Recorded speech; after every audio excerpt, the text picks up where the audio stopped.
The space station floated in orbit around a distant planet called Kepler 442b. It was a busy place where aliens from hundreds of different worlds came to trade and do business. The station had 3 levels, and the lowest level was where the poorest creatures lived and worked. This was where the story began. In a dark corner of the lower docks, a white wolf lay dying. The creature was not from Earth. It was a Lycar, a species that looked like wolves but walked on 2 legs and had hands like humans. This Lycar was different from others of his kind. His fur was pure white instead of the normal dark gray or black. His eyes were pale blue, almost colorless. He was an albino, and his people believed this made him cursed. The white wolf's name was Kale. He had been on the station for 4 months, and every day he grew weaker. His white fur was dirty and matted. Red sores covered his skin. He had a disease called the Red Plague. It was a sickness that killed most creatures who caught it. The aliens who passed by would not go near him. Some were afraid of catching the disease. Others just did not care about a dying wolf. Kale could barely remember his home world of Frostheim. It was a planet covered in ice and snow. His pack had lived there for thousands of years. But when he was born with white fur, the elders said he was bad luck. When he caught the Red Plague 2 years later, they said it proved they were right. His own brother, Vor, had led the pack's decision to leave him on this station. They put him on a transport ship and never looked back. Every day, hundreds of aliens walked past Kale. There were tall blue beings called Zentari who looked like insects. There were small green creatures called Pimthi who ran shops. There were red-scaled warriors called Draknor. None of them stopped to help. The station guards had tried to move him many times, but Kyle always came back to this spot. He had nowhere else to go. Danny Cooper walked past this corner every morning on his way to work. Danny was human, and humans were new to the galaxy. His people had only made contact with aliens 20 years ago. Danny was 30 years old with brown hair and green eyes. He was not tall or strong-looking. He wore old work clothes covered in grease and oil. He was a mechanic who fixed broken ships and machines. Danny's shop was small and located in the lower levels near the docks. He did not make much money. Most of his clients tried to pay him less than his work was worth. But Danny was good at his job. He could fix almost anything if given enough time. He had learned mechanics from his grandfather back on Earth in a city called Detroit. For 3 weeks, Danny had walked past the dying white wolf. Every time he felt something twist in his stomach. The wolf reminded him of the stray dogs he had seen as a child in Detroit, dogs that nobody wanted, dogs that people ignored until they died in alleys. Danny had always hated that. He had brought home 3 stray dogs when he was young. His mother had been angry, but she let him keep them. On the 22nd day, Danny stopped walking. He stood in front of Kale and looked down at the sick creature. The wolf's eyes opened slowly. They stared at each other for a long moment. Danny saw pain in those pale eyes, but he also saw something else. He saw the will to live. The wolf had not given up, even though he was dying. Danny went to a food vendor and bought meat and water. He came back and knelt down next to Kale. The wolf watched him with suspicion.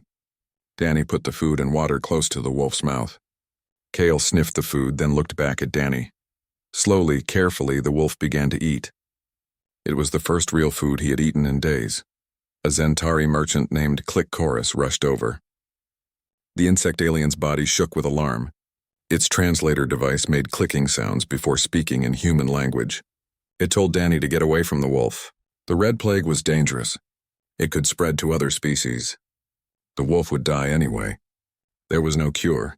Danny should not waste his time or risk his life. Danny looked up at the merchant. He spoke in a calm voice. He said that where he came from, people did not leave the sick to die alone.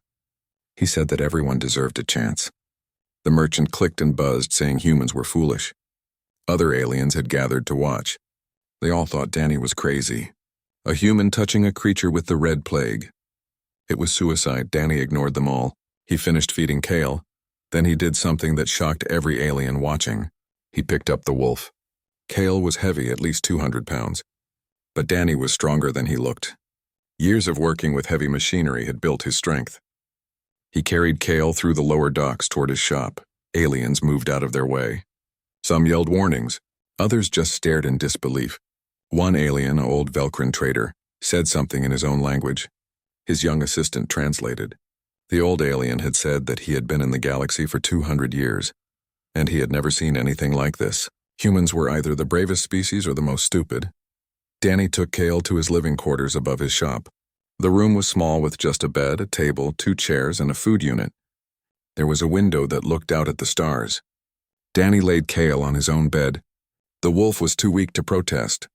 His breathing was shallow and his body was hot with fever. Danny pulled up a chair next to the bed. He turned on his computer and connected to the Galactic Medical Database. He typed in the name of the disease, red plague. The results filled his screen. The database said the disease had no cure. It was a bacterial infection that attacked the immune system. Once infected, most creatures died within 6 months. The survival rate for Lycars was less than 1%. But Danny read deeper into the medical files. He was not a doctor, but he had learned to read technical documents as a mechanic. The bacterial structure of the red plague looked familiar. It reminded him of diseases from Earth that humans had beaten long ago. Diseases like tuberculosis and pneumonia. Earth bacteria that had killed millions until humans found the right medicine. Danny sent a message to an old friend on Earth.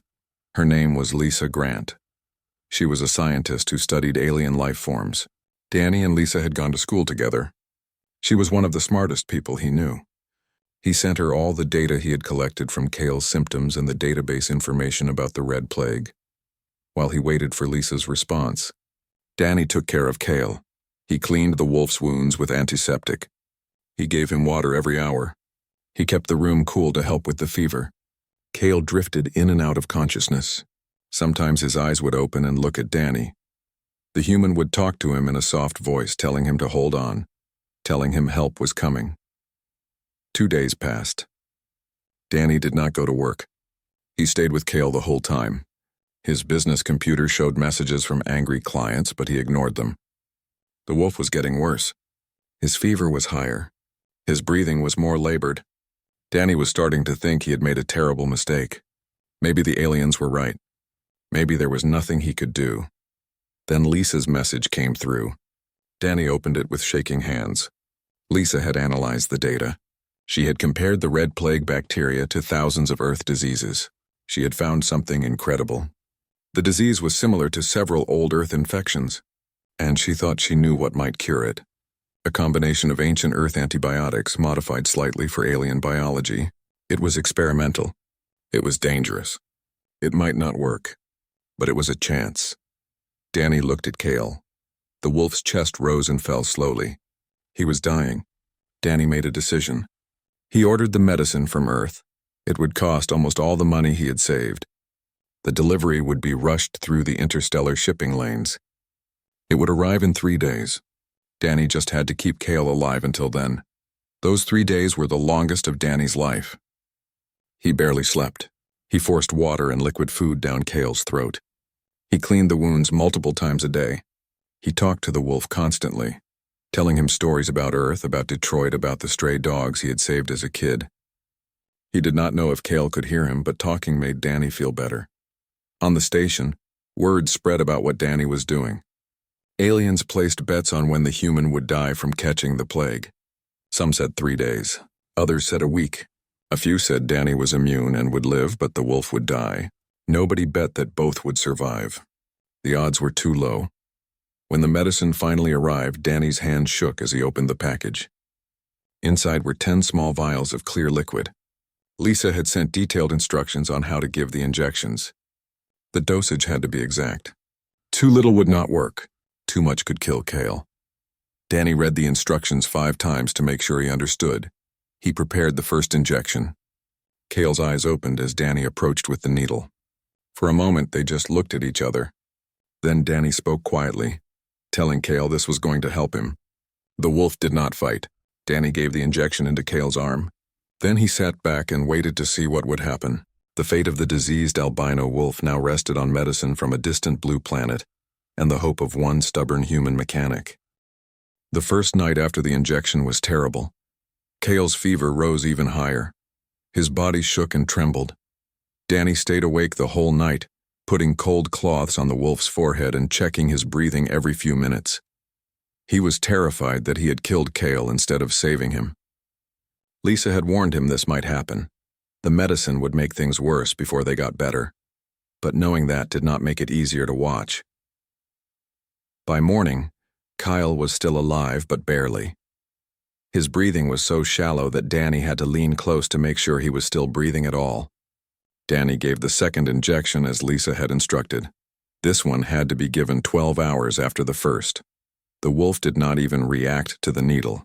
He was too far gone to notice. Danny's shop remained closed. His message system was full of angry clients demanding to know where he was. Some threatened to take their business elsewhere. Danny deleted all the messages without reading them completely. They did not matter right now. The only thing that mattered was keeping Kyle alive for one more hour, and then one more hour after that. On the second day, something changed. It was small, so small that Danny almost missed it. One of the red sores on Kale's shoulder looked smaller. Danny stared at it for a long time, wondering if he was imagining things.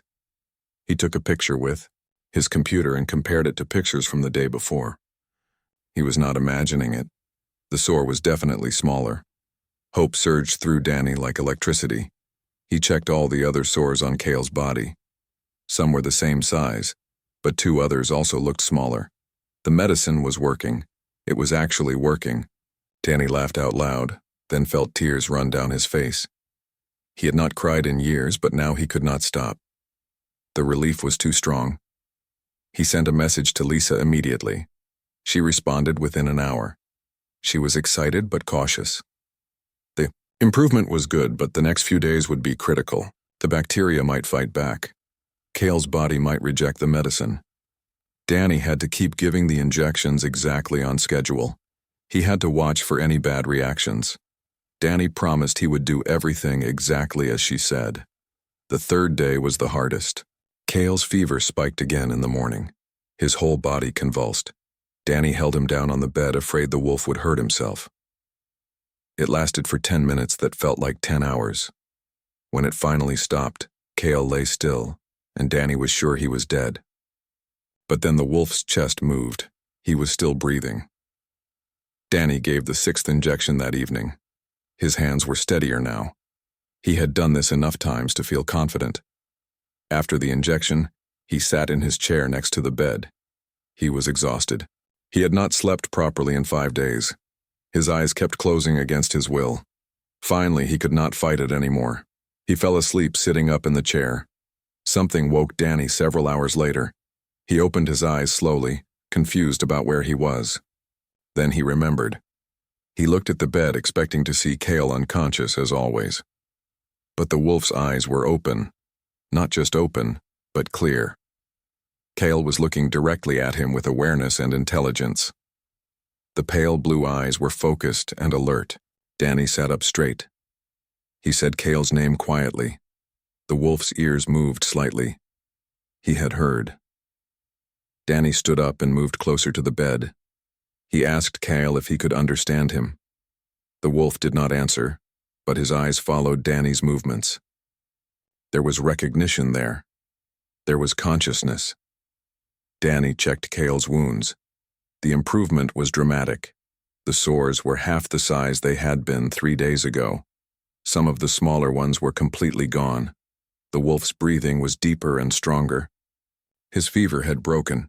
The crisis was over. Kale was going to live. Over the next week, Kale's recovery continued. Each day he was stronger. On the 8th day, he managed to sit up in bed by himself. On the 10th day, he ate solid food. On the 12th day, he stood on shaky legs and took 3 steps before Danny had to help him back to bed. On the 15th day, Kale spoke his first word in human language. He said Danny's name. The sound of his name in the wolf's rough voice made Danny stop what he was doing. He turned around and stared at Kale. The wolf looked back at him and spoke again. He said thank you. The words were broken and hard to understand, but the meaning was clear. Danny felt his throat tighten with emotion. He told Kyle he was welcome. He told him everything was going to be okay now. News of Kale's recovery spread through the station like fire. Aliens who had bet on both of them dying came to see for themselves. They could not believe it. The diseased white wolf was walking around. His fur was clean and healthy. The sores were almost completely healed. He looked like a different creature. Click Chorus, the Zentari merchant, came to Danny's shop. The insect alien's translator clicked and buzzed. It said it had been wrong about Danny. It had never seen a human cure the red plague before. It had never seen any creature cure the red plague. Danny was either very lucky or very smart. Maybe both. Danny explained about Lisa and the Earth medicine. He explained that humans had fought similar diseases for hundreds of years. The red plague was new to the galaxy, but it was old news to Earth. The Zentari listened carefully. Then it said something that surprised Danny. It said humans might be more valuable to the galaxy than anyone had realized. 3 weeks after Danny had carried Kale into his shop, the wolf was healthy enough to work. He insisted on helping Danny in the repair shop. At first, Danny was not sure this was a good idea. Kale did not know anything about machines. But the wolf learned fast. He had strong hands and good coordination. Within days, he was handing Danny tools and holding parts in place while Danny worked. Kale's ability to speak human language improved quickly. He practiced every day. His accent was thick and some words were hard for him to pronounce, but Danny could understand him most of the time. The wolf told his story in broken sentences. He talked about Frostheim and the ice plains where he grew up. He talked about being born different. He talked about the shame his family felt. When Kale got to the part about catching the red plague, his voice got quiet. His pack had seen it as proof that he was cursed. The elders had called a meeting. They decided that Kale had to leave. His brother Vor had been the one to take him to the transport ship. Vor had not said goodbye. He had just walked away without looking back. Danny listened to all of this while working on a broken engine. When Kale finished talking, Danny put down his tools. He looked at the wolf and said that his pack had been wrong. Being different did not make someone cursed. Being sick did not make someone worthless. Kale's family had abandoned him when he needed them most. That said more about them than it did about Kale. Kale stared at Danny for a long moment. Then he asked a question. He asked why Danny had helped him when nobody else would. Why had a human cared about a dying alien wolf? Danny thought about this. He could have given a complicated answer about human nature and evolution, but instead he told Kale the truth. He told him about the stray dogs from Detroit. Danny explained that when he was 8 years old, he found a dog dying in an alley. The dog was sick and covered in fleas. Everyone said to leave it alone, but Danny could not. He brought the dog home. His mother was angry, but she helped him clean the dog and take it to a vet. The dog survived and became Danny's best friend for 12 years. That dog taught Danny something important. It taught him that the creatures nobody wants are often the ones worth saving. Kale listened to this story. When Danny finished, the wolf was quiet for a while. Then he said something in his own language. Danny asked what it meant. Kale tried to translate. The closest words in human language were pack brother. Danny nodded slowly. He understood. From that moment on, they were not just a human and an alien. They were brothers. Lisa published her research about the red plague cure. She sent the formula to medical facilities across the galaxy. She made sure to mention that Danny had been the one to first try the treatment. Within weeks, other creatures infected with the red plague were being cured using the Earth medicine. Lives were being saved on dozens of worlds. Danny's shop became famous. Aliens came from all over the station to see the human who had cured the incurable disease. Some wanted to thank him.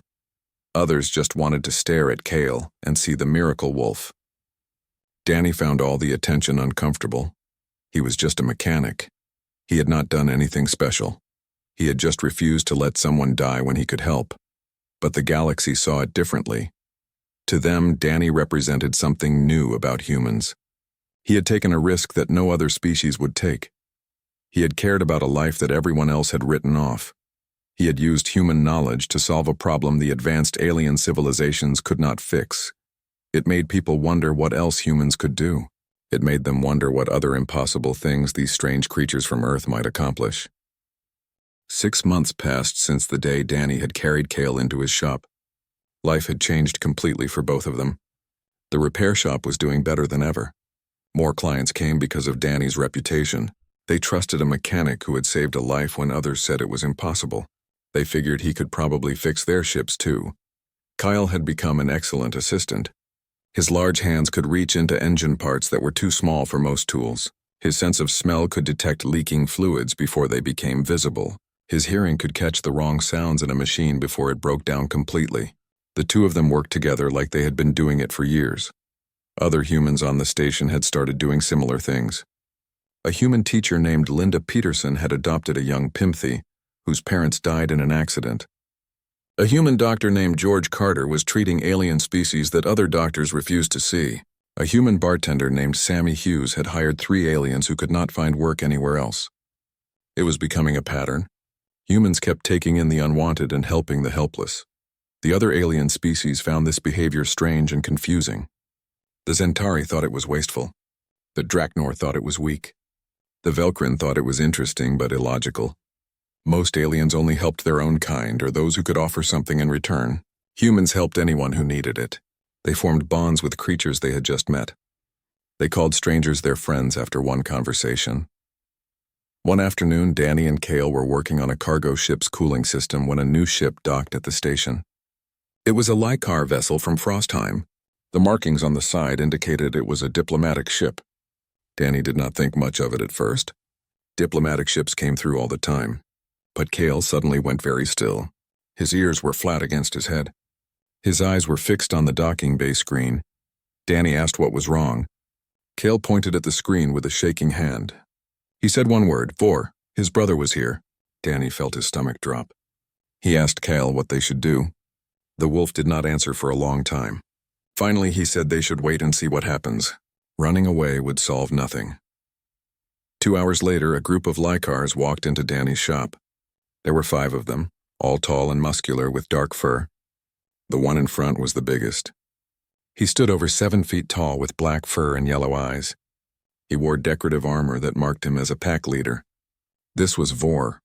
He looked exactly like Kale except for the color. The family resemblance was obvious. Vor stared at Kale for a long moment. His expression was hard to read. Then he spoke in the Lykar language. His voice was deep and commanding. Kale answered in the same language. Danny could not understand the words, but he could hear the tension in both their voices. The conversation went back and forth for several minutes. The other Lykars watched silently. Finally, Vor switched to human language. He looked at Danny when he spoke. He said that the Lykar people had heard about Kale's survival. They had heard about the human who cured the Red Plague. They had heard about the bond between a mechanic and an outcast wolf. The pack elders had sent Vor to bring Kale home. They said the ancestors had forgiven him. His curse was lifted. He could return to Frostheim. Kale's response was immediate. He said no. The word was clear and firm. Vor looked surprised. He asked why Kale would refuse to come home. The elders were offering him his place in the pack again. He could live among his own kind. He could be with his family. Why would he choose to stay with a human on a space station? Kale's answer was simple. He said that his family had abandoned him when he needed them. They left him to die alone and sick. But Danny had helped him when he had nothing to offer. Danny had risked his own life to save a stranger. Danny had given him food, medicine, and a home. Danny had treated him like a brother. That was what family meant. Not blood or tradition, but choice and loyalty. Vor's expression changed. His eyes narrowed. He said that Kale was being foolish. He was letting human emotions cloud his judgment. A human could not understand the bonds of a true pack. A human could not give Kale what his own people could. Vor demanded that Kyle return to the ship. It was not a request. It was an order from a pack leader. Kyle did not move. He stood next to Danny and said he would not go. Vor's face darkened with anger. The other Lykars shifted their positions, their body language becoming threatening. Danny could feel the tension rising. He stepped slightly forward, putting himself between the group and Kale. It was a small gesture, but it spoke volumes. He was protecting his friend. Vor noticed this, and his anger seemed to grow. He said that Danny had no right to keep Kale. Blood bonds were sacred among the Lykar people. A brother had the right to reclaim his brother. Then Vor said something that made the situation much worse. He invoked ancient Lykar law. He challenged Danny's claim to Kale's loyalty. He demanded a trial to determine who had the stronger right. The shop went silent. Kale looked worried. He started to say something, but Vor cut him off. The challenge had been made. It could not be taken back. Under Lycar law, Kale had to honor it. Danny asked what this trial involved. Vor smiled. It was not a kind smile. He explained that the trial would test 3 things: strength, wisdom, and heart. The winner would prove they deserved Kale's loyalty. Danny looked at Kale. The wolf's ears were flat again. He looked scared. Danny understood why. Vor was bigger, stronger, and trained as a warrior. Danny was a mechanic who had never been in a real fight. This trial seemed designed for Danny to lose. But when Danny looked back at Vor, his voice was steady. He accepted the challenge. Kale grabbed Danny's arm. He said Danny did not have to do this. He could just leave with Vor. It would be easier. Danny shook his head. He told Kale that was not how things worked. You did not abandon family just because things got hard. You fought for the people you cared about. That was what Kale had taught him over the past 6 months. The trial was scheduled for 3 days later. It would take place in the station's main plaza where everyone could watch. The station's chief arbiter would oversee it. The arbiter was a Velcrin named Elder Moss. He was old and wise and respected by all species. He would make sure the trial was fair according to Lycar law. News of the trial spread quickly. Soon everyone on the station was talking about it. Aliens placed new bets. Most bet on Vor. A few bet on Danny out of loyalty or hope. The humans on the station rallied around Danny. Linda Peterson came to offer support.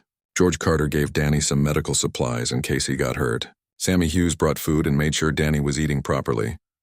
Danny spent the 3 days preparing as best he could. He could not become a warrior in 3 days. He could not match Vor's strength or fighting skills. But he could be ready mentally. He could be ready to show everyone what being human meant. He could be ready to fight for his friend no matter the odds. Kyle barely spoke during those 3 days. He watched Danny prepare with sad eyes. On the night before the trial, he finally said what he was thinking. He said Danny should not risk himself like this. Kale was not worth fighting for. He was just a cursed wolf that nobody wanted. Danny stopped what he was doing and looked at Kale directly.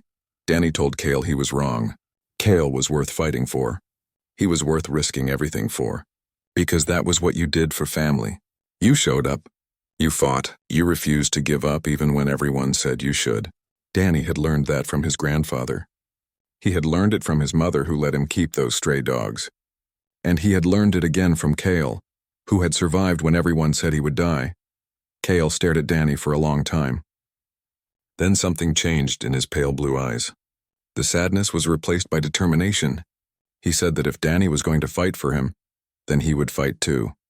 He would stand beside Danny in the trial. He would show everyone that the bond they had formed was stronger than blood. He would prove that Danny had earned his loyalty in a way Vor never had. The morning of the trial arrived. The main plaza was packed with hundreds of aliens from dozens of species. Everyone wanted to see what would happen. Would the human win through some clever trick? Would the Lycar warrior crush him quickly? Would Kale choose his blood brother or his adopted one? The air was electric with anticipation. Danny walked into the plaza with Kale at his side. Vor was already there with the other Lycars from his ship. Elder Moss stood in the center on a raised platform. The old Velcrin looked at both contestants with his ancient eyes. Then he raised his hand for silence. The crowd went quiet. The trial was about to begin. Elder Moss spoke in a voice that carried across the plaza. He explained the rules of the trial. There would be 3 tests, as Vor had said. The test of strength would measure physical power and combat ability. The test of wisdom would measure intelligence and problem-solving. The test of heart would measure the depth of commitment and loyalty. Each test would be judged fairly according to ancient Lycar tradition. The first test began immediately. The test of strength was simple combat. Vor and Danny would fight hand-to-hand until one of them could not continue. There were rules to prevent death or permanent injury, but it would still be brutal. Danny looked at Vor across the fighting circle. The Lycar warrior was almost twice his size. This was going to hurt. Elder Moss gave the signal to begin. Vor moved fast for someone so large. He closed the distance in seconds and swung a massive fist at Danny's head. Danny barely dodged. He could feel the wind from the punch as it passed his face. He tried to counter with a punch of his own, but it was like hitting a wall. Vor did not even flinch. The fight was completely one-sided. Vor hit Danny, with a combination of punches that drove the human to the ground. Danny got up. Vor knocked him down again. The crowd watched in silence. Some looked away. This was hard to watch, but every time Danny hit the ground, he stood back up. His face was bloody. His body was bruised, but he kept getting up. After the 7th knockdown, something changed. Vor stopped attacking. He looked confused. He asked Danny why he kept standing up. Any rational creature would have stayed down by now. The fight was over. He had won. But Danny just wiped blood from his mouth and raised his fists again. He said the fight was not over until he said it was over. The crowd began to murmur. They had never seen anything like this. The human could not win this fight. That was obvious. But he would not lose either. He would not quit. It was irrational. It was illogical. It was completely human. Vor knocked Danny down 3 more times. Each time Danny stood back up. His legs were shaking. His vision was blurry. But his determination never wavered. Finally, Elder Moss raised his hand. He called an end to the test of strength. Vor had proven superior physical power. That was clear to everyone. But Danny had proven something else. He had proven persistence. He had shown that humans had a quality that many species lacked. The will to continue when continuing seemed impossible. Elder Moss declared the test of strength a draw. Vor was outraged. He had clearly won the fight. How could it be a draw? Elder Moss explained calmly. The test was about strength, yes. But strength came in many forms. Physical strength was only one type. Mental strength, the strength to endure, was equally valid. Danny had shown strength of will that matched Vor's strength of body. Therefore, it was a draw. The humans in the crowd cheered. The other aliens looked thoughtful. They were beginning to understand something about these strange creatures from Earth. Humans did not need to be the strongest to compete. They just needed to refuse to quit. That made them dangerous in a way that raw power could never match. George Carter rushed forward to treat Danny's injuries. The doctor worked quickly, using medical gel on the cuts and checking for serious damage. He said Danny was lucky. Nothing was broken, just bruises and cuts. Danny would be sore for a week, but he could continue the trial. Danny thanked him and got ready for the next test. The test of wisdom came next. Elder Moss presented both contestants with a series of puzzles and riddles. Some were mathematical, some were logical, some were philosophical. Vor answered each one by drawing on ancient Laikar teachings. He quoted proverbs and wisdom passed down through generations. His answers showed deep knowledge of his culture's history. Danny's answers were different. He used practical logic. When given a complex mathematical puzzle, he simplified it by looking for patterns. When given a philosophical question, he answered based on real-world experience rather than abstract theory. When asked how to fix a broken system, he explained step by step like he was fixing an engine. His answers showed a different kind of wisdom, the wisdom of someone who solved problems every day. The final puzzle was the hardest. Elder Moss described a situation where a pack leader had to choose between saving his family or saving strangers. Vor answered that family always came first. It was the foundation of pack structure. Without loyalty to family, society would collapse. His answer was traditional and correct according to Laikar values. Danny thought about his answer for a long time. Then he said something unexpected. He said the question itself was wrong. You should not have to choose between family and strangers. A good person would find a way to save both. And if that was impossible, a good person would at least try, because everyone's life had value. Not just the people you knew. Your responsibility did not end with your own family. It extended to anyone who needed help. The crowd reacted strongly to this answer. Some aliens thought it was beautiful. Others thought it was naive. The Zentari merchants whispered among themselves. The Draknor warriors looked skeptical. The other humans nodded in agreement. This was a very human way of thinking. It explained so much about their behavior. Elder Moss considered both sets of answers carefully.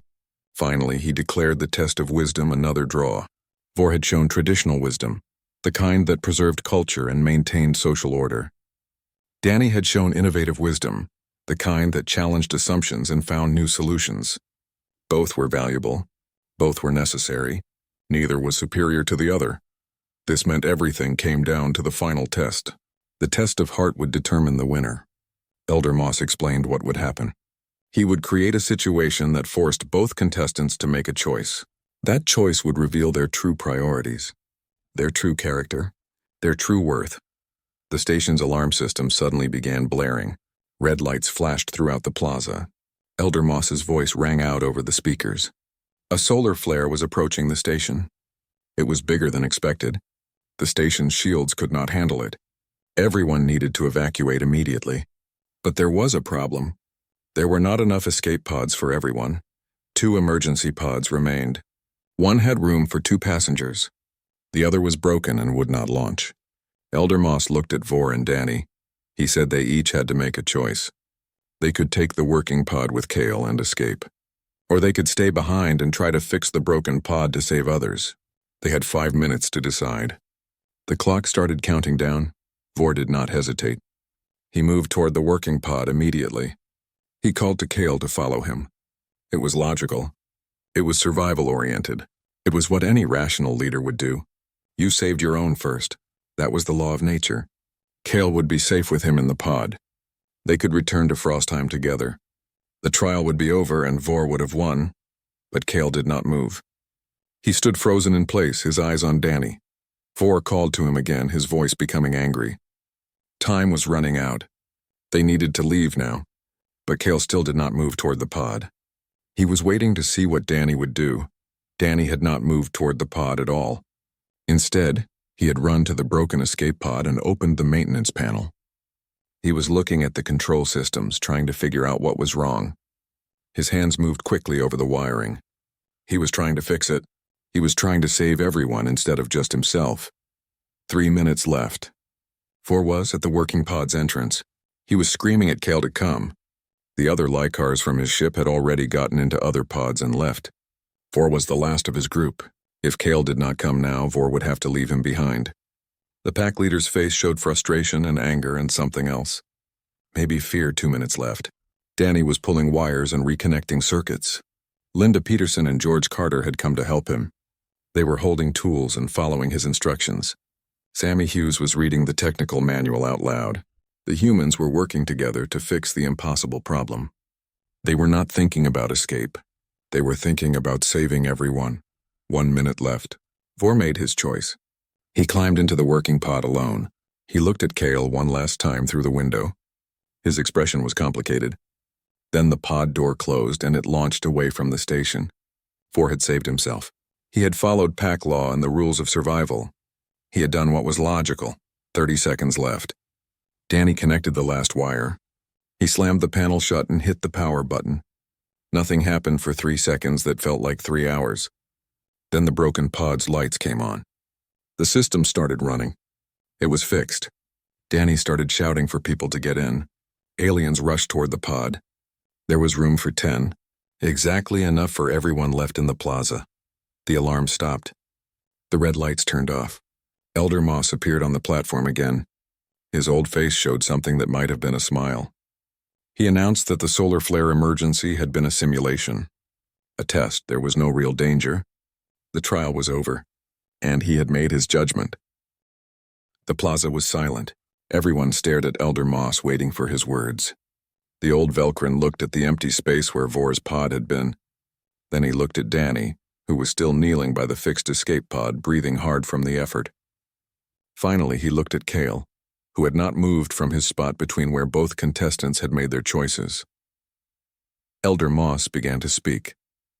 He said the test of heart was not about survival or logic. It was about revealing what each person valued most when everything was on the line. Vor had valued his own life and his tradition. He had followed pack law by trying to save his blood brother. When that failed, he saved himself. This was reasonable. This was expected.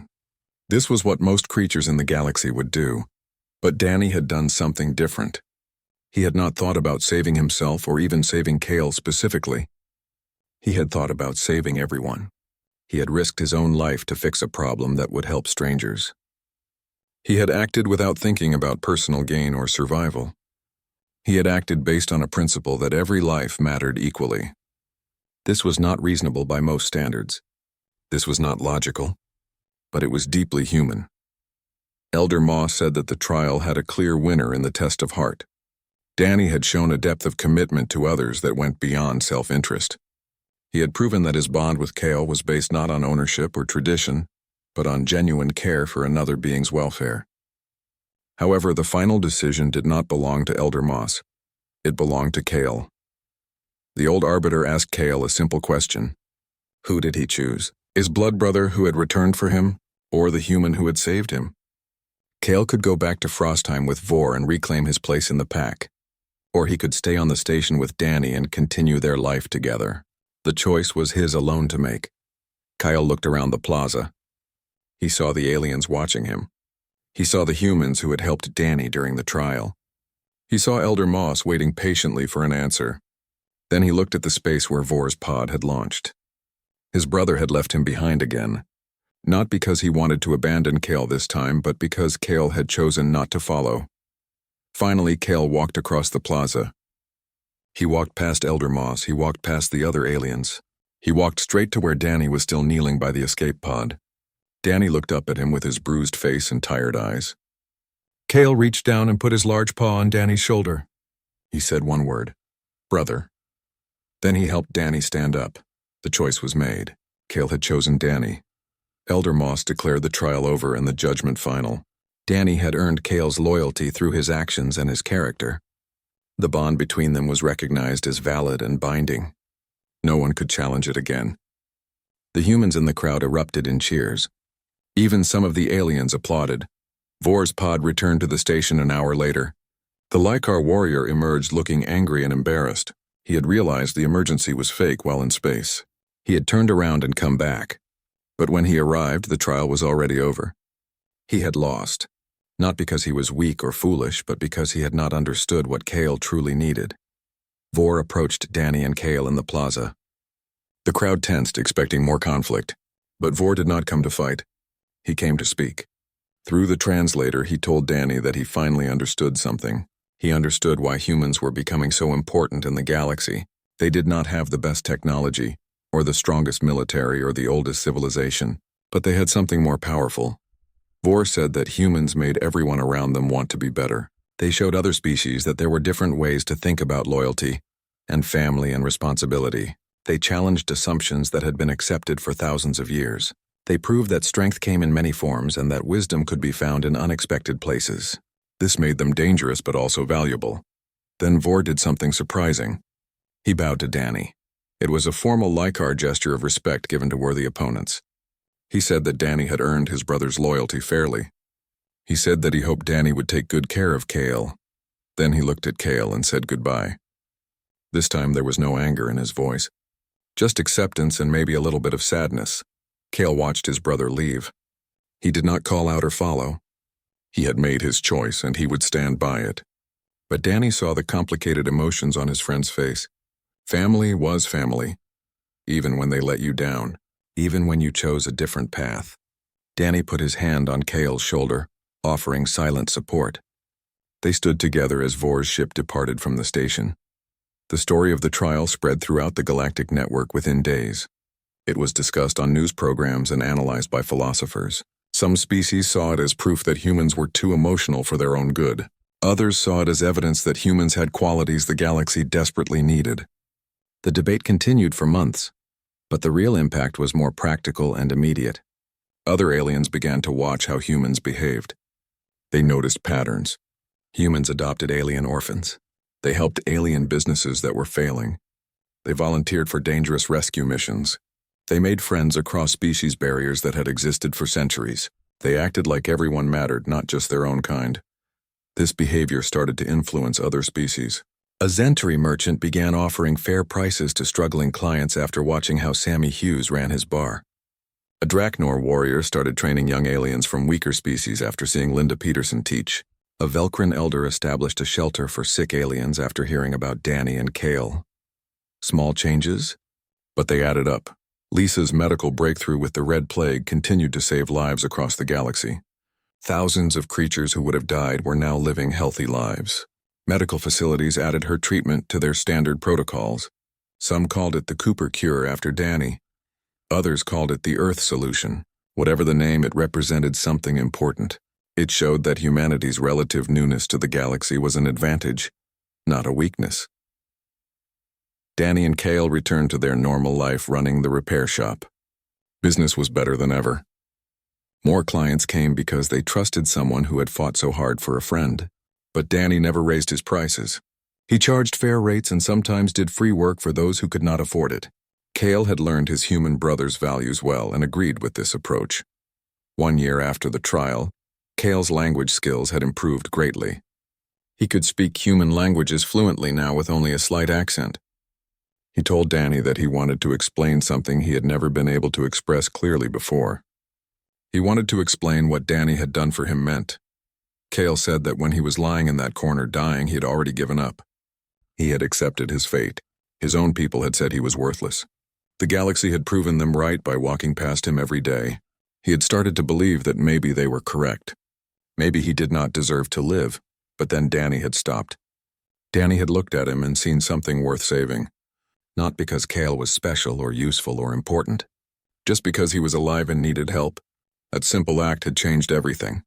It had shown Cale that his worth was not determined by his color or his health or what his pack thought about him. His worth was inherent, built-in, undeniable. Danny listened to this and felt his throat tighten with emotion. He told Cale that he was glad he had stopped that day. He was glad he had taken the risk, because the past year had been the best year of his life. Having Cale as a brother and partner had made everything better. They had built something together that neither could have built alone. Years passed. Danny and Cale became legendary figures on the station and beyond. Their story was told to young humans as an example of human values in action. It was told to young aliens as proof that bonds could form across any divide. It was studied by scientists trying to understand the human impact on galactic culture. Historians later identified this period as a turning point in human integration into the galaxy. They pointed to Danny and Cale's story as one of the key moments when other species began to truly understand what made humans different. It was not their technology or their tactics or their economics. It was their fundamental belief that everyone deserved a chance. That belief changed how they treated others, and eventually it changed how others treated each other.